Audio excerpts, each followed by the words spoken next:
parts. Part 2. Part 2, ladies and gentlemen. Mops gave me a call. That's the fucking thing with using phones. So we were at the street. I think that takes a lot of courage and a lot of... It does, but the thing is, it's playing on the street. You learn so much because you have to be able to. You can't hold back. You have to give it everything because you can't live playing on the street.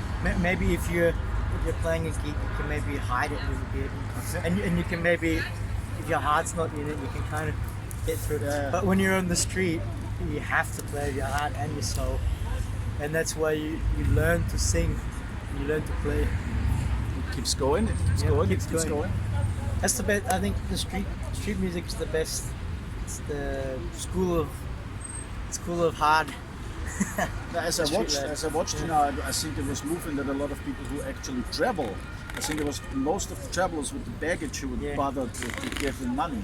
It sort of feels like fellow travelers who kind of recognize, hey, there's someone. But that's the most rewarding thing to play. To know that, well, it's different if you're playing a concert, people come to the concert, that's also rewarding. But if they know they're coming to the concert. But when you're playing on the street, nobody knows that I'm playing on the street. Yes. And so to be able to stop them and them to be like, hey, this is cool, I didn't know this was happening. Buy a CD, buy vinyl. That's fucking cool. That one woman that walked by and bothered to say that she finds it. Yeah, that's really rewarding. Nice. It's from a selfish point of view. It's really good for you when you're feeling down or shit. You get something back. You get something back. It's very good. Exactly. It's better than playing to an audience. I think one thing we didn't cover is like songwriting. How did that start out? That's another thing when you play on the street too. I guess when I started playing, I was playing a lot of covers. Okay. I was always writing, but it wasn't until I started playing a lot, because it's funny when you're playing. For me, when I'm playing, it's like meditation. Ah, okay. So you're always seeing something like this guy over here. What's his story? I don't know. Where's he come from? What's this guy? Where's she going? What music is she listening to? How did they conceive this baby? I don't know. But you know what I'm saying? There's all these stories that you... The untold stories. The untold stories. And that's, to me, what songwriting is about. Telling the stories and giving a voice to people that don't necessarily have a voice otherwise. See, so that reflects in the title of the new album, The Stranger? Yeah, it's because I think everybody's a stranger. That was the whole thing behind it. And also it was taken from the Albert Camus book. But in terms of a songwriting perspective, it was the thing that everybody's a stranger until you write about him. I don't know this guy, but if I decide to write a song about him, then he's no longer a stranger. In my mind. In everybody else's mind, he might be, but not to me. Yeah, sometimes music helps us like bridging that distance. Yeah, exactly. Yeah. And so you make a living from music, or you have to make a living? Before I ended up in Vienna, when I left Australia, I was actually kind of homeless. But because I was kind of bumming around from city to city, playing Brisbane City, Melbourne. At some stage I said I have to get out of here because it was just the same. You know, Australia is such a big place and so much space between. It's kind of like that old saying: the grass is always greener on the other side. So I saved up from enough money playing on the streets in Melbourne and Sydney.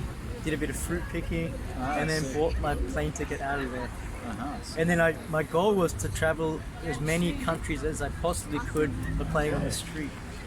And so I ended up in Australia, then went across America, playing on the streets. Always by foot. Obviously, I couldn't travel by foot from America to Great Britain. Ended up in London all the way down through Spain, and then ended up in Morocco. Took a ferry to Morocco through to Mauritania, Senegal. That's kind of how I ended up in Vienna, because I got quite sick in Senegal, and Austrian doctor friend of mine, he basically said, come back to Vienna, stay on my couch, recover here. That's how I ended up. couch. A recovery couch. A Viennese recovery A Viennese couch. recovery couch. The Viennese hospitality does exist. Yes. We're better than we sometimes think. At least some of us are. Yeah, at least some of it, yeah. But do you miss the traveling?